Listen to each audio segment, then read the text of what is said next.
Boa noite, meus amigos. Estamos aqui de volta. Como sempre, começamos invocando a Santíssima Virgem Maria e o Santo Padre Pio de Pietrelcina para que roguem a Deus que nenhuma injustiça se cometa nesse programa.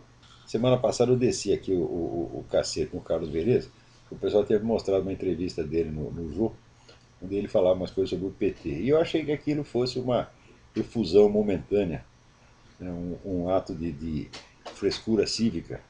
E daí o pessoal mandou aqui um monte de pronunciamentos que ele tem feito, e a gente vê que ele tem movido um combate constante e muito sério contra toda esta porcariada que está dominando o Brasil hoje. Então fica aqui os meus pedidos de desculpa aí ao Carlos Vereza, né, que merece todo o respeito. Aquilo não foi uma coisa feita momentaneamente só para brilhar, não. O homem está sério na coisa.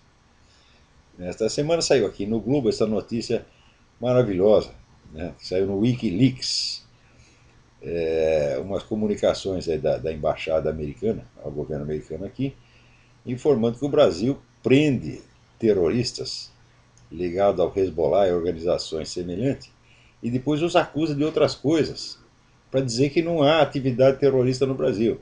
Quer dizer, está aí camuflando. Eu já dizia isso há muito tempo, mas agora está aí, agora não tem mais como esconder isso aí, a mancha de batom na cueca. Está lá as comunicações do embaixador americano dando serviço aqui, né? Claro que isso cria um problema diplomático para o governo americano, mas não se pode dizer que também cria para o governo brasileiro muito mais ainda, né? Mostra que o governo brasileiro é cúmplice dessa gente. Como, aliás, eu sempre disse que é, claro que é. Todo mundo sabe que essa turma do Hamas, Hezbollah, está aí agindo na tríplice fronteira, fazendo grandes negócios, né? Trazendo arma, comprando cocaína, revendendo cocaína, fazendo o diabo isso, né? Treinando terrorista. Os caras fazem o que quiser, como o pessoal das Farc também faz o que quiser. Isso aí virou a casa de mãe Joana, pô, graças né,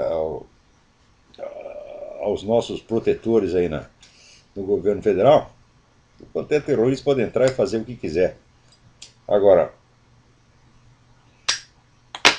se você fala determinadas coisas que não pode falar, então todo mundo cai de pau em você. Daí, por exemplo, aí está aí o Jair Bolsonaro, né, diz que homossexualidade tem cura, né? E daí aparece aqui na internet comentários assim: Bolsonaro deveria ser morto a pauladas. Olha só aqui, né? Daí o outro responde: estou com a câmera prontinha, é só dizer ação. Quer dizer, agora pode, se você desagrada, né, os movimentos politicamente sacrossantos, eles podem, né, pregar a sua morte, o seu homicídio, dizer onde você está, para as pessoas te encontrar e te dar um tiro. Pô, isso aí não tem mais problema, não. A ameaça de morte não é mais crime desde que seja feita contra a pessoa adequada, né? Está aqui também o container de cocaína do Brasil apreendido na Itália, né? Olha que maravilha. Então, o Brasil não é um grande produtor de cocaína. A cocaína vem toda das Farc, né? Que é o Fernandinho Beiramar trocava anualmente armas que ele trazia do Líbano, trocava por 2 toneladas de cocaína das Farc para distribuir no Brasil. Então, essa operação, e certamente essa é a cocaína das Farc. Aqui, olha, hoje nós estamos aqui perdidos, porque eu tenho 60 páginas de notícias. Toda semana a gente lê entre 100 e 200 notícias para selecionar aí umas 10 ou 15 para comentar aqui no programa. Mas hoje tem tanta coisa interessante. Você vê aqui o pessoal que está construindo aquela mesquita no Marco Zero, né, em Nova York, onde tem as Torres Gêmeas, não contente de querer impor, né, a sua presença ali, quer dizer, ele derruba tudo, vai lá, destrói tudo, fala, não, ainda vamos construir a mesquita em cima, né? Não, agora eles querem dinheiro do governo, né? Entrar lá com um pedido para o governo dar o dinheiro para eles construir a mesquita, mas é uma cara de pau. E não é só cara de pau, isso é planejado. Isso aí é realmente a espiral do silêncio. Quer dizer, os caras agem de maneira tão cínica, que você perca a vontade de discutir com eles e acaba ficando quieto, até dando o dinheiro que eles querem. Pô. Também eu recomendo que vocês leiam, não é porque foi eu que escrevi, não, mas eu acabei de mandar para o Diário do Comércio um artigo chamado Os Barões, porque tem um leitor aqui, que agora esqueci leitor e ouvinte deste programa, que na semana passada me fez a seguinte pergunta: quem são afinal os barões do narcotráfico? E por barões do narcotráfico se entende pessoas das altas esferas, né? Políticos, juízes, empresários que estão aí comandando toda essa operação do narcotráfico e que jamais mostram a sua cara, jamais sujam as suas mãozinhas. Então eu estou lá explicando nesse aí. O assunto é muito longo para a gente poder comentar aqui no programa. Então eu decidi escrever um artigo a respeito e acabei de mandar para o Diário do Comércio sob o título de Os Barões. Então, por favor, leiam. Depois de sair do Diário do Comércio, eu vou até fazer uma versão oral e botar no YouTube, porque eu acho que o que eu estou dizendo ali é realmente importante, tem que ser ouvido. E aqui me chega uma pergunta também muito interessante do Tiago Carvalho. A pergunta requeriria uma aula inteira, mas vamos ver se aqui em 5 minutos eu consigo resumir. Diz aqui o Tiago: o senhor costuma dizer que uma civilização laica não pode existir, a não ser como fase de transição. Gostaria de propor como ponto de partida para uma reflexão o seguinte: a atual construção civilizacional globalizante, a rigor, não é uma civilização laica, mas uma civilização gnóstico-panteísta, onde o panteísmo é difundido para a grande massa através de um ecopanteísmo, uma ecologia sacralizada e a gnose em círculos concêntricos, através da ciência moderna que pretende conhecer a divindade da matéria, dominar a mágica através da tecnologia, etc. Esse arranjo panteísta gnóstico, ao contrário de ser fase de transição, foi um dos arranjos políticos sociais mais estáveis que se conheceu na humanidade. Basta ver o enorme sucesso das dinastias egípcias, que se perpetuaram por milhares de anos. Então, aí acontece o seguinte, Tiago. De fato, existe o projeto de você criar uma religião biônica mundial. Tá certo? Eu mesmo já falei isso, né? Recomendei o livro do Lee Penn, False Dawn, Falsa Aurora, que tem extensa documentação sobre isso aí.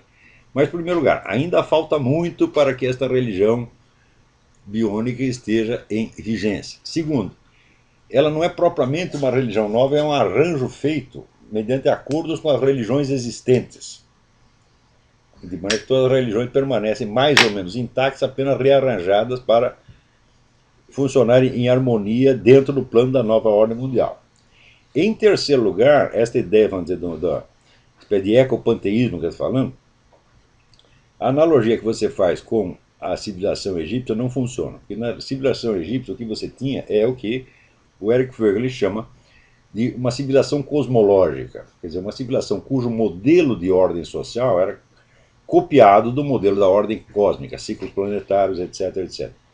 Isto hoje é absolutamente incompatível com o próprio estado das ciências, o estado de diferenciação das ciências hoje. Não tem como você hoje olhar o cosmos em torno como se fosse a morada de deuses, né? E imitando os ciclos cósmicos criar uma ordem social baseada nisso. Isso é absolutamente impossível. Então o que existe são planos, são sonhos nesse sentido de criar uma religião mundial de natureza panteística, mas olha, isso está tão incipiente e o avanço islâmico já está tão adiantado que obviamente não vai dar tempo, né? Quer dizer, o projeto mal saiu da gaveta e os outros já entraram, já tomaram a Europa completamente. Então o que a gente vê é que esse pessoal globalista que inventou esse negócio, com toda a pretensão deles de ser os senhores do mundo, os guias secretos, o poder secreto, com 3 pontos de exclamação, né, como diz o Armindo Abreu, na verdade são os idiotas. Né? E quando você enche o idiota de dinheiro, ele começa a fazer besteira. E esses camaradas, assim, eles têm dinheiro para fazer todas as besteiras que eles queiram. Como eles fazem a coisa muito discretamente, quando dá tudo errado, né, ninguém põe a culpa neles. E daí eles estão prontos para fazer outra e outra e outra. Mas não quer dizer que eles tenham sucesso no que estão fazendo. Não quer dizer que eles tenham efetivamente o poder de determinar o curso da história. Eles não têm. Eles têm o poder de fazer uma confusão desgraçada. E, às vezes, se ferrar junto com os outros. Então, olha, quem está ganhando nessa história, sem dúvida alguma, é o Islã. A tal civilização materialista, laica, etc., criou um vazio espiritual e o Islã está preenchendo. Enquanto o pessoal continuar teimando que a civilização europeia não tem nada a ver com o cristianismo, vai continuar assim. Quer dizer, a verdadeira briga é entre o cristianismo e o islã, mas o cristianismo está com as mãos amarradas. Então criou um espaço vazio, o outro pode entrar e fazer o que quiser. Eu até acredito que nesse pessoal globalista, muitos deles preferem, olha, antes o Islã do que voltar atrás, do que voltar aos tempos do cristianismo. Então tá bem, meu filho. Então vocês vão ter que rezar 5 vezes por dia, né? Não pode comer carne de porco, não pode isso, não pode aquilo. As mulheres têm que andar tudo empacotado, né? Então, é a escolha que vocês fizeram. Agora aqui sai uma circular de uma dessas firmas de análise de investimento aí, dizendo que, olha, os Estados Unidos estão a um passo da hiperinflação. Um passo. Isso aí vai acontecer daqui a pouco. Bom, para quem ganha dinheiro no Brasil, isso até pode ser até vantagem. Mas as consequências disso para o mundo são incalculáveis. Vamos ver o que mais nós temos aqui. Mas é tanta coisa, tanta coisa. Aqui tem, olha, também tem, por outro lado, tem aqui um comunicado do Lyndon LaRouche dizendo que a bolha especulativa brasileira vai explodir. O Lyndon LaRouche é um sujeito que tem muita informação, mas eu acho que a cabeça dele não funciona direito. Às vezes ele vê as coisas ao contrário. Então, procura lá no site dele, no Executive Intelligence Review, esta mensagem: bolha especulativa brasileira vai explodir. Vale a pena ler e aproveitar as informações sem seguir necessariamente a interpretação que ele está fazendo delas. Às vezes ele vai para tão longe que, por exemplo, uma vez ele escreveu que eu sou um globalista. Né? Exatamente o contrário, 180 graus. Provavelmente ele achou que ele era globalista por escrever num jornal chamado O Globo. Mas vale a pena ler, sobretudo para vocês terem ideia de onde está saindo o dinheiro, né, que está botando o Brasil aí para frente. Aí tem um monte de dinheiro russo através de versão espanhola. Né?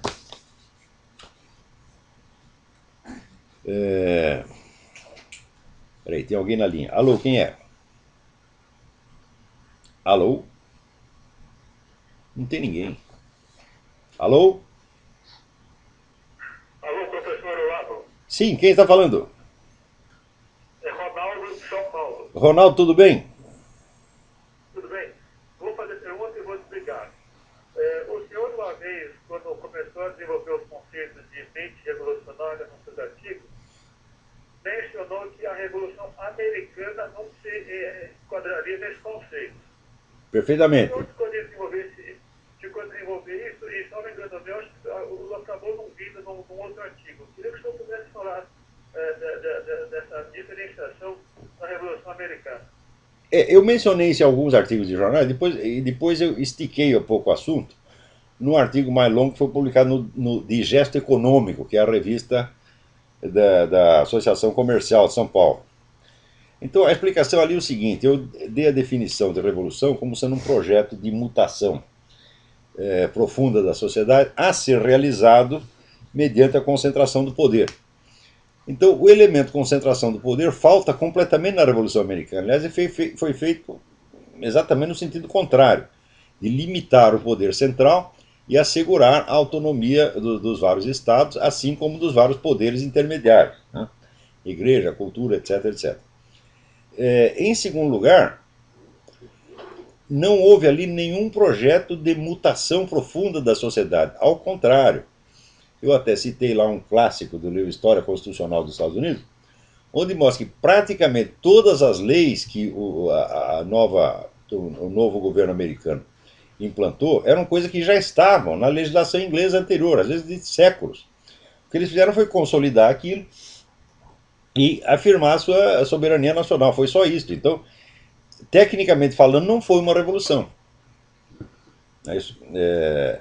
Então, é claro que a ela não se aplica essas análises. O que não quer dizer que dentro dos Estados Unidos não tenham aparecido depois correntes revolucionárias muito profundas. Você pode, por exemplo, nós podemos classificar como, se não um revolucionário completo, ao menos um proto-revolucionário, o presidente Lincoln, que provocou uma centralização enorme do poder a pretexto da guerra. Note bem, quer dizer, você centralizar o poder para você enfrentar uma guerra é normal, mas ele tentou criar algumas instituições estáveis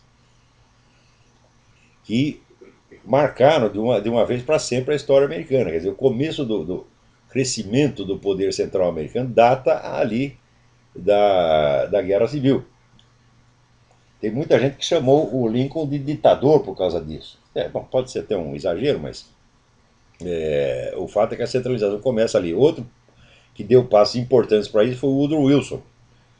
E, finalmente, o Franklin Delano Roosevelt, com o projeto New Deal. Né? Tudo isso é centralização. E é evidente que nessas horas o pessoal da esquerda, o pessoal comunista aplaude esta coisa, porque todo o crescimento da burocracia abre um monte de oportunidade de emprego para comunista.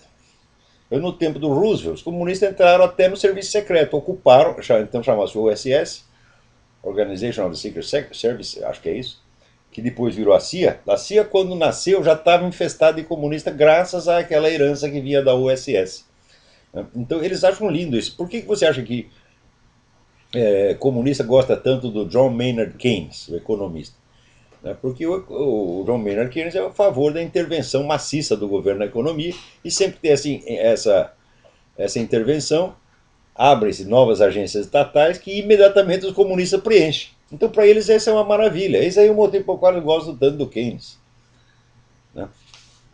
Agora, o fato é que as reformas introduzidas pelo Franklin Roosevelt, vagamente inspirado no Keynes, estavam levando os Estados Unidos para o buraco. E daí veio a guerra. O japonês salvou os Estados Unidos. Mano. Porque na época de guerra, então precisa centralizar a economia mesmo. Então, implantou a economia de guerra e salvou a economia americana, que o Lord Keynes teria levado para o buraco.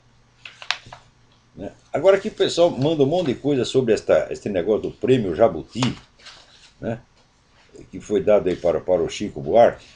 Eu não quero nem participar disso. É que enfia o prêmio Jabuti naquele lugar. O prêmio Jabuti não qualifica ninguém, meu Deus do céu.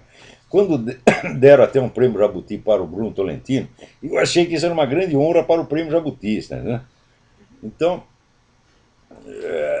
talvez o Chico Buarque até mereça essa porcaria. Né?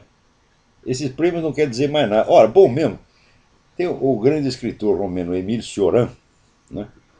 Ele mudou para a França quando era jovem e começou a treinar para escrever em francês. Publicou um primeiro livro e os caras acharam que aquilo é francês de estrangeiro. Ele falou, quer ver o que eu vou fazer? Eu vou para casa, eu vou sair dali, eu vou virar o maior prosador francês.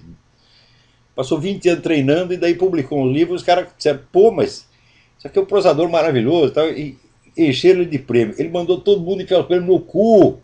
Né? É assim que se faz, porra. Né? Peraí, tem mais alguém na linha aí. Alô? Alô? Alô? Alô? Sim, quem está falando? Quem está falando é Carlos, aqui de Belo Horizonte, tudo bem? Carlos, tudo bem? Tudo bom? Eu estou acompanhando a sua comunicação nos 3 ou 4 programas, né? E em alguns programas passados aí, você falou que o nosso ex-governador Aécio Neves foi um pouco cheio. Eu queria entender isso, porque aqui no Brasil parece que ele é a oposição possível aqui nesse nosso país. Eu também acho isso. Aliás, eu disse isso também. Né? Vamos dizer, não acho que ele seja a oposição que eu desejaria ver aí, mas ele é muito mais oposição do que o Zé Serra. E se ele fosse o candidato no lugar do Zé Serra, teria muito mais possibilidade de vitória. Agora o Zé Serra manobrou lá dentro, puxou o tapete do Aécio Neves, porque ele quer ser o candidato, ele que é o cara que quer aparecer, e pronto, deu no que deu. Eu também acho que a coisa vai muito por aí, né? Pois é, agora o Aécio, vamos dizer, ele não faz o tipo de oposição ideológica que é necessário. Ele faz uma oposição muito mais firme do que o Zé Serra, mas não tem um conteúdo ideológico claro. E é esse que é o problema. No Brasil se criou um monopólio do discurso ideológico. Só a esquerda tem o direito a ter uma ideologia própria. O pessoal da direita não pode. Então, com isso aí, já dão a vitória antecipada para os outros. Pois é, aqui no Brasil eu estou vivendo um problema muito sério, inclusive eu e meus amigos que compartilham essa visão, assim, não é essa postura, nem essa considerada fascista. O meu amigo aqui Você sabe que você tem que responder? Ah, eu vou te dar uma resposta educada para você dar para essas pessoas. Fascista é o cu da sua mãe. Pronto. Eles nem sabem o que falam quando estão falando de fascismo, meu Deus do céu. Então, em primeiro lugar, vamos ver. Né? Eles nem sabem o que é fascismo, porque se você pegar o fascismo italiano comparado com o comunismo, é um hotel de 5 estrelas, porra. Né? O Mussolini jamais empreendeu genocídio contra a sua própria população. Né? Ele fez alguma perseguição aos judeus depois de o Hitler encher muito o saco dele, pressionar, ele fez até alguma perseguição, mas muito moderada aos judeus. Não se compara com o que aconteceu na Alemanha, não se compara com o que aconteceu na Rússia. A Rússia perseguiu muito mais judeus do que o Mussolini. E em terceiro lugar, o governo do Mussolini não era de maneira alguma um governo totalitário. Pode dizer que era um governo autoritário. Mas ele aceitava a coexistência de dois poderes concorrentes, que era a monarquia e a Igreja Católica. Então nunca foi um governo totalitário. Então por que fascista, chamar de fascista seria uma ofensa? Se chamar de nazista ainda pode ser. Mas ele chama de fascista como se fosse... muito pior é ser comunista, porra. Né? Eu tenho o maior desprezo por essa proposta fascista, eu acho uma estupidez. Mas se é para me chamar de alguma coisa, então por favor, me chama de fascista, comunista não.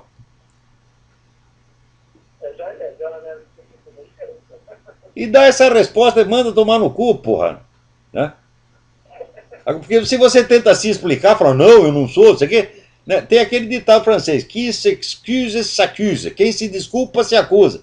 Então não ofereça desculpa, não dê explicação nenhuma. Ela vai tomar no olho do seu cu. Uma vez um sujeito tal de, não sei o que, Navarro de Toledo, na Folha de São Paulo, escreveu que eu era fascista. Né? E daí eu falei, fascista é a mãe. Daí ele, o senhor não está preparado para o debate democrático. Daí eu falei, quem não está preparado para o debate democrático é a mãe. Pronto, ele nunca mais me encheu o saco.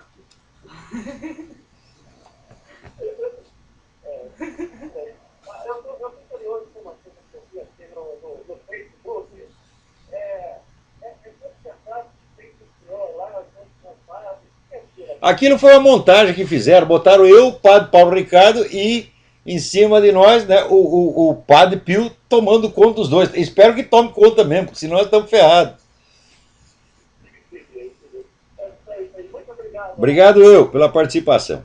Agora, gente, é o seguinte, não se iludam com essas operações que estão fazendo lá no Rio de Janeiro, porque eles vão lá, invadem o Moro, né, avisam, olha, vou invadir o Moro dentro de apenas 24 horas. Quer dizer, o sujeito tem 24 horas para ele passar para o outro morro. Tá certo? Primeiro é assim, então não pega um bandido nenhum. Quando pega os coitadinhos, pé de chinelo, né? O assessor de escriturário do office boy. Eles pegam esse aí. E os caras, os caras chumbo grosso vão tudo embora, como já foram. Todo mundo viu aquele filme, os negros passando um moro para o outro, né? E tinha um helicóptero, de vez em quando o helicóptero dava um tiro num. Ele tinha 300 negros ali correndo, né? E era o momento de pegar todos, né? E, no entanto, pacificamente passaram para o outro lado. Acho que teve um que caiu, um levou um tiro, né? Para não dizer que não deram tiro nenhum. Então, tudo isso aí é teatro, gente. Porra, quando é que vocês vão entender? Essa elite esquerdista está intimamente ligada com esse pessoal de narcotráfico, com o Farc. É tudo um sistema só. Estudem o negócio do Foro de São Paulo. Você vê que o Foro de São Paulo propiciou a articulação de política e crime de uma maneira como nunca se viu na história humana. Então as Farc estão lá no Brasil, estão treinando o PCC, treinando o Comando Vermelho e treinando o MST, minha gente. Né? Que é, vamos dizer, quase um órgão do governo. Enquanto isso, também a participação das Farc no Foro de São Paulo, que o pessoal tenta negar, ele está amplamente documentada na revista América Livre, que era dirigida pelo próprio Manuel Marulanda, que era o comandante das Farc, junto com Gilberto Carvalho, que era ministro, meu Deus do céu, que era o cara, era o porta-voz da presidência da República. Aí depois dizer, não tem ligação. Olha, outro dia veio aquela vagabunda da Ingrid Betancourt para dizer isso, entre outras besteiras que disse, né? Não, as Farc não são mais marxistas, elas perderam o ideal, agora elas só pensam em dinheiro. Eu digo, mas meu Deus, se elas só pensam em dinheiro, por que elas publicam uma revista de marxismo junto com a turma do PT? É? Porque essa história de você tentar botar de um lado os revolucionários, do outro os bandidos, como se esses últimos estivessem interessados somente em dinheiro, é uma coisa de uma ingenuidade extraordinária, porque, olha, quem tem muito dinheiro quer o poder político, meu Deus do céu. Ninguém que tem dinheiro se conforma só com dinheiro, tá entendendo?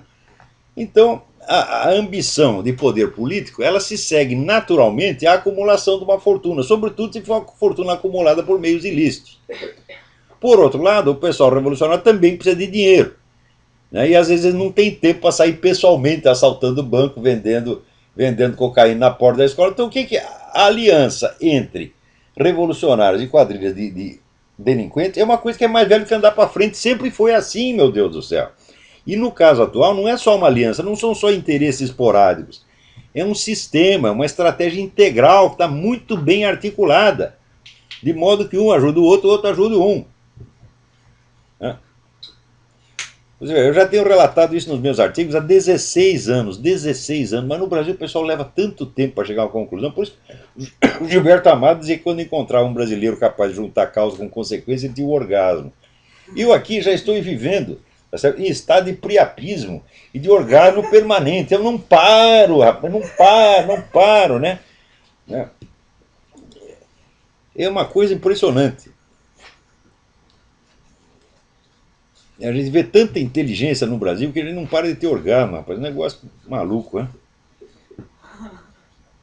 Então, agora, com essas operações aí no Rio, vai ser muito mais. Agora que vai ser difícil pegar os carinhas, ninguém sabe onde eles estão. Né? Agora, se querem acabar com o narcotráfico no Brasil? Sim.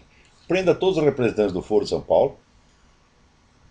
Né? Prenda todos os representantes das Farc, que todo mundo sabe onde estão. Criminalize o consumo de drogas. Porque você dizer que, olha, é permitido comprar, mas é proibido vender, isso aí faz-me rir. Isso aí é impossível. Quer dizer, se você não criminalizar o usuário, isso nunca vai acabar, porque se existe o mercado, vai existir o fornecedor. Isso é sempre assim. Então, são medidas dolorosas, mas isso aí pouparia a vida de 50 mil brasileiros por ano. Mas quem está ligando para isso aí? Né? E depois nessa putada toda que governa o Brasil, quantos não são cocainômanos? Você olha a cara dos fulanos, você vê o cara antes de cada discurso lá deu uma cafungada, ou duas ou três, porra. Então eles têm interesse. Agora, você vê, no Brasil, quando alguém diz uma verdade, ele logo se arrepende. O cara que fez o filme Tropa de Elite, no primeiro filme ele mostrou a coisa como é mesmo. Né? Quer dizer, aquela banda de estudantes de esquerda está tudo lá alimentando o narcotráfico e protegendo. É isso que realmente acontece. Daí, como ele falou a verdade, daí logo se arrependeu, começou a bater no peito, meia culpa, falei uma verdade, puta merda. Né? Daí chega lá na frente do Satanás, perdoa-me, Senhor. Né? Daí o que eu faço? Daí o Satanás faz agora no segundo filme, onde você faz o seguinte: você vai mostrar os políticos esquerdistas como sendo os caras bonzinhos que estão tentando limpar a área. E você vai inventar lá uns supostos barões da droga, que não são caras de esquerda, tem até um que aparece com um crucifixo no escritório, e vai dizer que é tudo culpa deles. Agora, os barões da droga, os barões são os mesmos caras da elite esquerdista que está governando o país, meu Deus do céu. Cadê os outros barões? Por que nunca apareceu nenhum? Por que nunca se prendeu nenhum? Na verdade, nunca se vai prender ninguém, porque são os barões que estão acusando os barões. Na medida que você fala de barões imaginários, os verdadeiros, que são eles mesmos, que estão interessados na coisa até a medula do osso, continuam invisíveis. Mas não, olha, não é um truque muito esperto, não é assim uma obra de engenharia psicológica que não dê para enganar ninguém. Isso só engana a criancinha, isso só engana. Mas, quando você fica com medo, o medo é o pior conselheiro do mundo. A pessoa tem medo de ver a coisa. Não, se a gente vê, daí a gente vai ter que fazer alguma coisa, daí eles vão ficar bravos, porque eles vão bater em nós. Né? Mas o Brasil já está assim, não é que ele tem medo de morrer, não, ele tem medo de apanhar. Não é nem de apanhar, tem medo de que olhem feio para ele. Né? Aqui, quem fez a autora da pergunta, ao qual eu agradeço, é o Wilson Tanuri. Né? Em sua opinião, quem são na realidade os barões do tráfico no Brasil? Os barões do tráfico é a turma do Foro de São Paulo, meu Deus do céu. Os barões do tráfico é o nosso governo federal. Até quando vocês vão? Quanto tempo e quantos documentos vocês precisam? Né?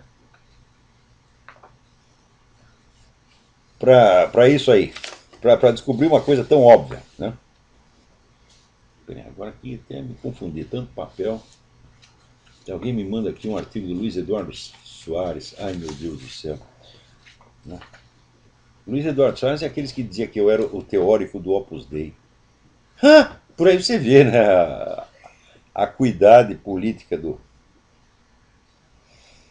Ai, ai, ai. Aqui, eu não vou ler o artigo do Luiz Eduardo Soares, não quer saber? Eu já tenho sofrido demais nesta vida, pô, para ter que ler os livros do Eduardo Soares. Olha aqui, agora o Tribunal Europeu condenou à prisão, né, uma senhora porque ela estava advertindo contra a islamização da Europa. Você não pode falar. Essa é Elizabeth Sabaditch-Wolff. 3 anos de... Estava ameaçada de pegar 3 anos de prisão. Porque ela disse, a Sharia é definitivamente inaceitável. Nós não queremos o apartheid de gênero, nós não queremos guetos, não queremos discriminação social e cultural, não queremos poligamia, não queremos teocracia, não queremos ódio.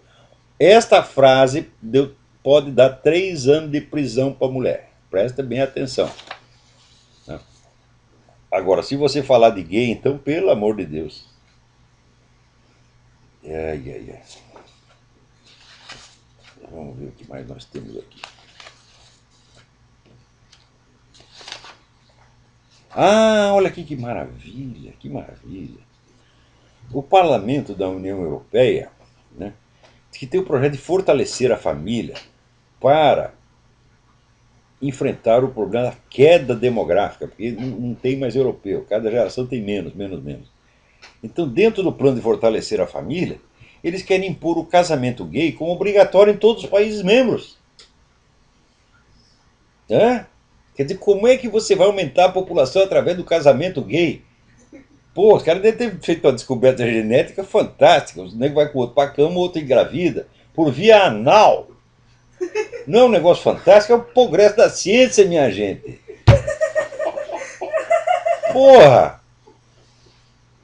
Como é que... Agora, os caras fazem assim, é pílula, né? É abortismo, é casamento gay, e daí você estranha que a população esteja diminuindo. Olha aqui, a diminuição da população foi um projeto dessa mesma gente, o pessoal que inventou a União Europeia, e foram os Rockefeller, os George Soros da vida, foram eles mesmos que inventaram o negócio de controle populacional.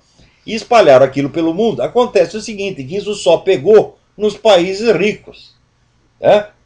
Nos países ricos, o pessoal de classe média leu aquilo e falou, é mesmo, para que a gente pode ter filho? A gente pode ficar aqui na maior putaria, comendo a mulher dos outros, né? Ou então dando para os outros. Né? Para que vai ter filho? Vai ter que criar as crianças, dar despesa. Criança chora, mija na gente, pô, não vamos mais ter filho, vamos viver a vida, né? Os caras todos com mentalidade epicurista decidiram não ter mais ter filho. Agora, no terceiro mundo, né, as pessoas continuam tendo filho, né? E nos países mais pobres, aqui a gente vai na igreja, a igreja é muito frequentada por irlandês. Chega lá um irlandês com uma irlandesinha e 9 crianças atrás. Né? Porque eles são católicos. Né? Então, no Islã também. Né? Cada muçulmano tem 18 filhos, 20 filhos. Com 4 mulheres, rapaz, como é que vai parar de ter filho? Né? E tem lugares onde ainda tem escravidão. No Sudão ainda tem escravidão. Quer dizer, você pode comer as 4 mulheres e mais um número ilimitado de escravas. Então, aparece criança para mais de metro. E na Europa, naturalmente, começou a diminuir. Né? Daí eles não começaram a pensar, falaram, o tiro saiu pela culatra, quer dizer, diminuiu a população, nós esperávamos que daí os europeus fossem dominar o mundo, né? E acontece, começou a diminuir a população e começou a encher de muçulmanos. E agora o que a gente faz? Vamos implantar o casamento gay, porque isso vai aumentar a população. O que é para fazer com esse cara? Olha, é que nem o cara propôs pro Bolsonaro, tem que matar a paulada, porra. Né? O cara que vem com uma ideia dessa, o cara tá preocupadíssimo aqui com diminuição da população e ao mesmo tempo votando o casamento gay para tornar obrigatório em todos os países da Europa. Né? Porque agora os países da Europa, os governos europeus não existem mais, eles são apenas, né, entrepostos, estão lá só para carimbar as ordens que vêm na União Europeia. Né? O governo dos países da Europa, onde fica a sede do governo italiano, do governo alemão, do governo inglês, fica tudo em Bruxelas, porra. Os caras lá mandam a ordem e todo mundo tem que obedecer. Enquanto isso, está lá, né, a Coreia do Norte já está com 180 mil soldados prontinhos para invadir de novo a Coreia do Sul. Quer dizer, a guerra da Coreia não terminou ainda. Então, Agora, enquanto isso, eu não vi um comentário do governo americano a respeito disso. Os caras estão armados até os dentes, está na cara que eles estão a fim de invadir, e está na cara que se houver invasão, o governo americano está comprometido de novo, por tratados internacionais, a correr lá para socorrer a Coreia do Sul. Então vai começar tudo de novo. Né? Aí, aqui. Enquanto isso, está o tiroteio lá no Rio, e lá no Complexo do Alemão, eles botaram umas mulheres para desfilar com os cartazes. Políticas públicas e não tiros. Tudo pela paz, nada pela guerra. Ué, mas não é isso que já tem sido seguido há 30 anos, meu Deus do céu? Aquele pessoal do Viva Rio lá, distribuindo florzinha, né? Sou da paz, fazendo com as mãozinhas assim, a pombinha, né? E os outros respondendo com um tiro, evidentemente. Quer dizer, mas já não é isso que tem sido. Agora, o problema não é, evidentemente, não existe a opção de políticas públicas e tiro, porque as duas coisas você tem que fazer. Né? O problema é, se for para dar tiro, você vai dar tiro em quem? Hã? O problema é pegar os camaradas certos. Agora não pode pegar os camaradas certos, por quê? Porque os camaradas certos estão no governo, porra. Então não tem solução. Né? Ainda tem gente dizendo, não, mas as Forças Armadas podem interferir. Força Armada hoje, meu filho, é tudo funcionário público, só pensa em aposentadoria, eles foram corrompidos. Quer dizer, o novo esquema de promoções, que já foi adotado no tempo do governo Sarney, é para promover só os medíocres e puxa-saco. Então não tem mais liderança nas Forças Armadas. Vocês estão pensando o quê? Que lá tá cheio de gente que nem o Olímpio Mourão Filho? É? Não tem mais gente assim, não tem mais general assim, porra. Ai, ai, ai. Agora, leiam lá no Nota Latina, a Graça Salgueiro, ela reproduziu lá um apelo que está circulando na internet, um apelo dirigido pelos narcotraficantes aos outros narcotraficantes, né, em favor, vamos dizer, da união e da formação de uma macro-organização. Quer dizer, ainda é o plano, o velho plano do William da Silva Lima, que era o chefe do Comando Vermelho, dava para unificar todas as quadrilhas e infundir nelas um propósito ideológico, um sentido de movimento revolucionário e tomar o poder. Ele dizia o seguinte, olha que coisa maravilhosa, lá no morro está cheio de criança fumando e vendendo baseado, olha que perspectiva maravilhosa, no futuro vão ser 3 milhões de adolescentes que vão matar vocês. É uma coisa linda, ele escreveu isso em 1991 e o plano está em execução, está indo mais lento do que ele queria, na verdade, né? Mas mesmo assim, o pessoal já está aterrorizado. Agora imagine quando eles conseguirem realizar o que quiserem. Né? Por outro lado, veja que coisa maravilhosa. O Barack Obama decidiu que agora, dentro dos atos dos Estados Unidos, do governo dos Estados Unidos, serão avaliados pelo Comitê de Direitos Humanos da ONU. Né? O comitê é formado por membros do Irã, Coreia do Norte e Cuba. Então agora essa turma vai ensinar para o governo americano o que são, né, os direitos humanos. Olha aqui, ó. Putz vida. Direitos humanos, você imagina o que é direitos humanos? Quando o pessoal gay fica reclamando, mas o que é direitos humanos de gay no Irã? O direito que você tem lá é de morrer, meu filho.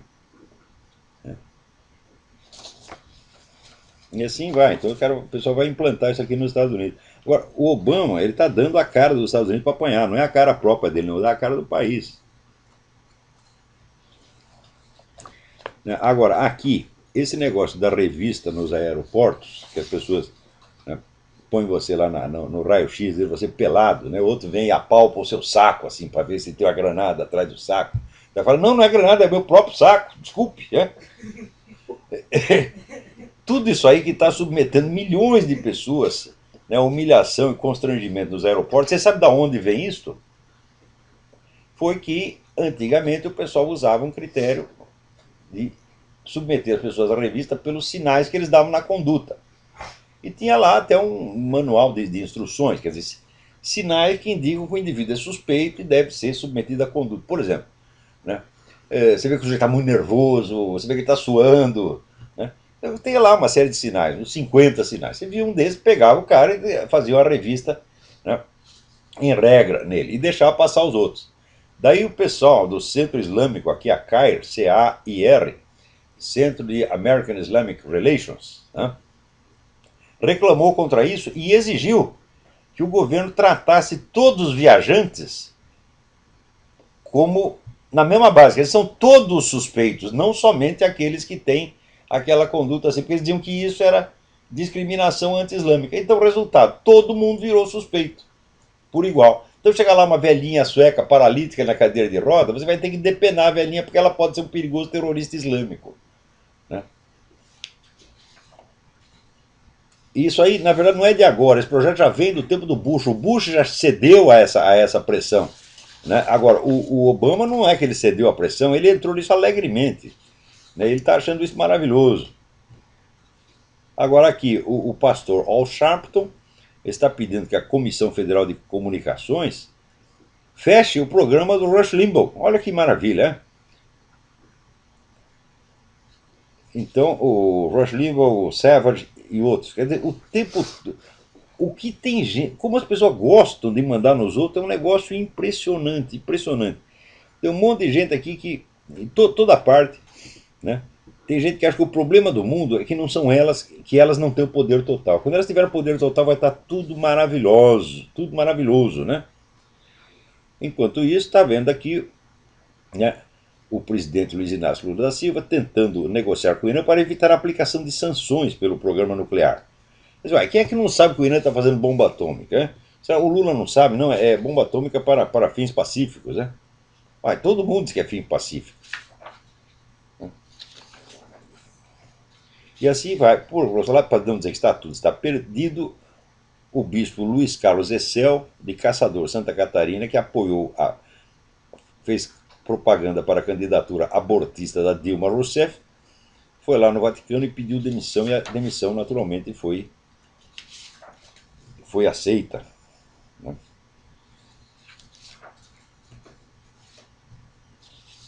Então, por outro lado, na Venezuela, os advogados ali do Alejandro Penha Esclusa pediram que seja trocado o juiz do processo, porque o Alejandro Penha Esclusa continua na cadeia, né, sob a acusação de ser um perigoso terrorista. Dizem que ele tinha lá um monte de dinamite estocada embaixo da caminha das filhas.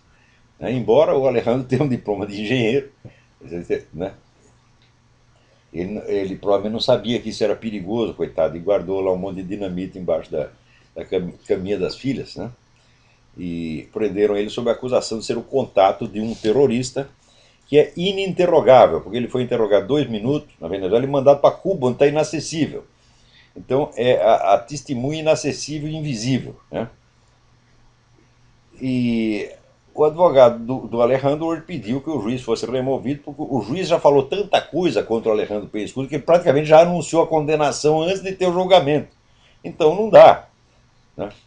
Do mesmo modo, me manda aqui, a Graça Salgueiro me manda, eu acho que até tem o link no Nota Latina, para um comentário feito pelo radialista Fernando Londoño, na Colômbia, a partir de umas declarações do presidente Uribe. Declarações de uma coragem extraordinária, porque o Uribe diz que, olha, todo mundo diz que na Colômbia estão vigentes as garantias constitucionais, mas não adianta você ter garantias vigentes, garantias no papel, se as pessoas incumbidas de proteger essas garantias e fazê-las valer, são elas mesmas os próprios violadores das garantias. E ele estava se referindo exatamente ao pessoal da Suprema Corte.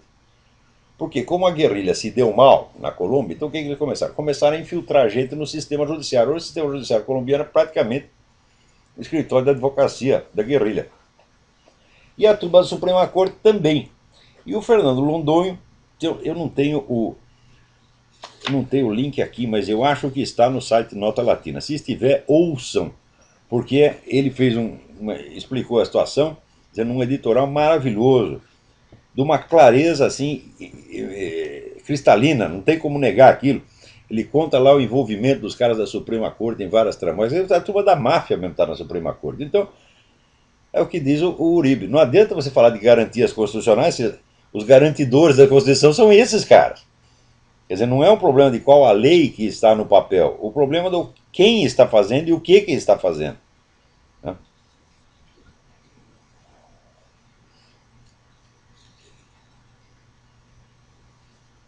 Né? Enquanto isso, né, você veja, a polícia no Brasil tem orientação, se encontra o sujeito morto na rua, pergunta, a vítima era homossexual? Não pergunta se o assassino era homossexual também. Né? Então dá parecendo que os heterossexuais estão matando outros homossexuais a granel. Aí, né? A granel quer dizer 195 por ano, num país que mora 50 mil. Né? Agora aqui houve uma pesquisa mostrando que existe uma correlação estatística entre o lesbianismo e certas condições da educação da pessoa, a situação familiar. Quer dizer, então o lesbianismo não é tão natural assim quanto parece. Aliás, no ser humano nada é natural, nem totalmente natural e nem totalmente cultural. Ninguém sabe onde termina uma coisa e começa a outra. Né? Agora, o que não se pode aceitar é dizer o seguinte: é a teoria de que o negócio é genético, sendo que não há prova nenhuma, e o raciocínio: se é genético, então não pode ser criticado. Eu digo: ai meu Deus do céu. Por exemplo, impulsos assassinos também pode ser genético, por causa disso a gente não pode criticar. Que merda é essa? Né? Nada no mundo é incriticável. Eu você, nem eu, né? Nem eu que sou um sujeito sacrossanto, impoluto, né? Até eu posso ser criticado, o pessoal me chama tudo quanto é nome, e às vezes faz muito bem de chamar. Né? Então é isso também, que num país islâmico aí, pegaram um casal, que os dois eram solteiros, e estavam lá transando, né? Na casa do patrão do sujeito, o cara estava comendo, é um empregado comendo o outro. Então, diz que levaram 100 chibatadas. Né? Ó, é isso aí que vai. Você imagina isso, implantar isso na Europa, meu Deus do céu. Esses dois solteiros, então não é adultério ainda, né? É só sacanagem. Então, crime de sacanagem é punido com 100 chibatadas. Vocês querem isso aí no Brasil? Né? O pessoal na Europa parece estar querendo, é tudo masoquista. Né? Então vamos ver. Tem mais assunto aqui, mas cada um deles é tão complicado. Né? Aqui tem um cidadão que me pede que eu, nesse programa, embora ele seja dedicado a comentar as notícias da semana, que eu falasse mais sobre grandes obras da literatura, que desse umas dicas de leitura para eles. Né? Então, até a minha amiga Marta Gandra pediu que eu indicasse algum livro sobre a ligação entre a similaridade estrutural entre comunismo e nazismo. Falou, um livro clássico disso aí é o do Richard Overy, The Dictators. Isso aí tem um livro de 900 páginas, está tudo lá, e todo o resto da bibliografia está lá. Não, mas olha, a gente falar de grandes obras de literatura num programa que tem 1 hora por semana e no qual você ainda tem 50, 60 notícias por semana para comentar, é praticamente impossível. Tá certo? Mas, para não dizer que eu não vou fazer nada similar, eu vou comentar uma notícia de 11 anos atrás. Você vê como esse programa está atualizado. Né? Vou contar para vocês. Outro dia eu estava comprando um exemplar da História da Literatura Ocidental do Otto Maria Carpo, na edição do Senado. E na propaganda eles diziam que em 1999 o livro tinha sido incluído numa lista feita por 10 intelectuais brasileiros dos 100 melhores livros de não ficção do século XX. E eu fui lá ver na lista e o Carpo não estava lá. Né? Deveria estar, evidentemente. Né? E procurei lá no arquivo da Folha e achei a lista.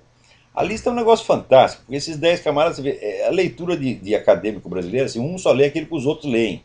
Então o sujeito vai procurar uma coisa, né, diferente, para ver se houve alguma grande descoberta. Não, iniciativa intelectual não tem nenhuma. Aquele negócio de Maria vai com as outras, total. Né?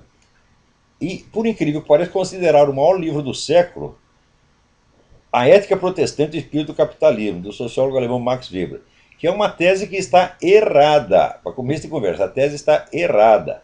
Né? Depois veio o historiador inglês R.H. Tawney e mostrou que o negócio não era bem assim. E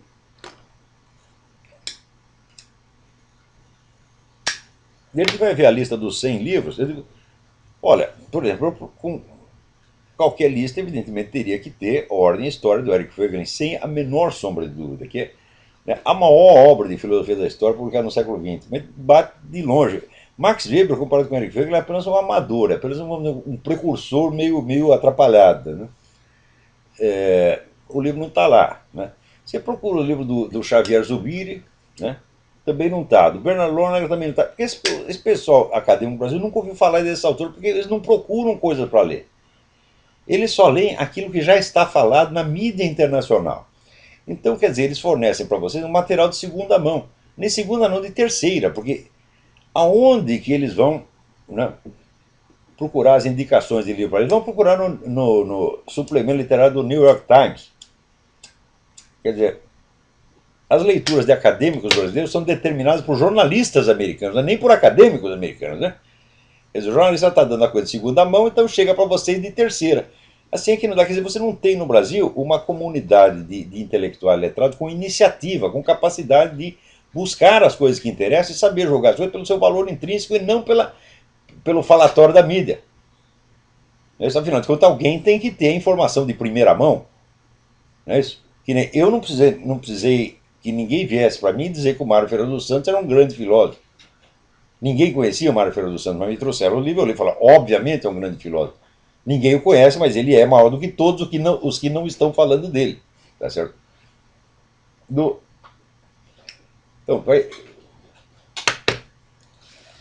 a ausência do Mário Ferreira aqui ainda é explicar, porque ninguém sabia nada a respeito. Né?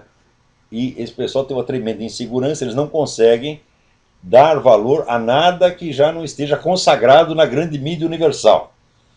Então, quer dizer, a função de intelectual no Brasil é de um repetidor da mídia. Né? Quer dizer, os acadêmicos, os cientistas, filósofos, são discípulos de jornalistas, de resenhistas de jornal. É por isso que o país está nessa merda. Tá entendendo? Agora, de livros brasileiros, eles só colocaram Os Sertões. Quer dizer, por que não colocaram, né, Casa Grande e Senzala? Que é um livro universalmente reconhecido como uma das maiores produções, talvez o maior livro de sociologia do século, depois desse do Weber. Né? Então,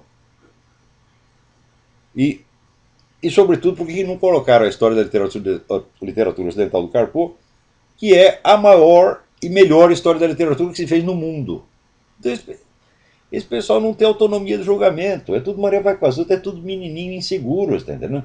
Que precisa da aprovação do grupo. Né? Para compensar, botam lá um livro de memória do Vladimir Nabokov, e são tão besta que eles colocam uma coletânea de textos do Charles Darwin, que foi publicado no século XIX. Né? Então, veja que coisa, alguém no século XX pegou esses vários textos isolados do Charles Darwin, que não era a origem das espécies, eram textos menores, juntou e publicou. Então, porque o livro materialmente foi publicado no século XX, embora os escritos sejam do século XIX, eles põem na lista dos grandes livros do século XX, meu Deus do céu. Quer dizer, o livro é apenas, vamos dizer, uma coletânea organizada a posterior com textos já publicados muitos anos antes. Agora, dos 100 livros aqui, tem pelo menos 20 que são marxistas. Então você fica achando que o marxismo foi responsável por pelo menos 20% da grande produção intelectual do século XX. Ele põe aqui aquela merda, Eros e Civilização, do Herbert Marcuse, um livro do qual não se aproveita uma única palavra, meu Deus do céu. É um negócio incrível, né? Mas de vez em quando eles acertam, põem até uma ou duas coisinhas que prestam. Eles colocam aqui o livro Pensamento Selvagem, de Claude Lévi-Strauss. Ai, meu Deus. Claude Lévi-Strauss, inclusive, escreveu coisas infinitamente mais importantes do que isso. O Pensamento Selvagem é apenas uma ilustração a partir de uma viagem que ele fez para a América do Sul. Né? Colocam vários livros do Theodor Adorno, da turma da Escola de Frankfurt. É fantástico, hein?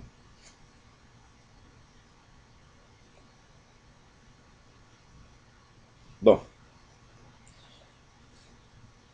aqui, Theodor Adorno, Mínima Moral. O autor pratica uma espécie de crônica filosófica da vida degradada na sociedade administrada. Meu Deus, mas os inventores da sociedade administrada foram eles mesmos. Hoje nós temos sociedade administrada aqui nos Estados Unidos, graças a essa turma da Escola de Frankfurt. O que é o politicamente correto se não a sociedade administrada? Meu Deus do céu. Então é uma falta de discernimento, é uma burrice presunçosa que não tem mais fim. Mas o que tem fim é o nosso programa. Então, por hoje é só, até semana que vem, muito obrigado.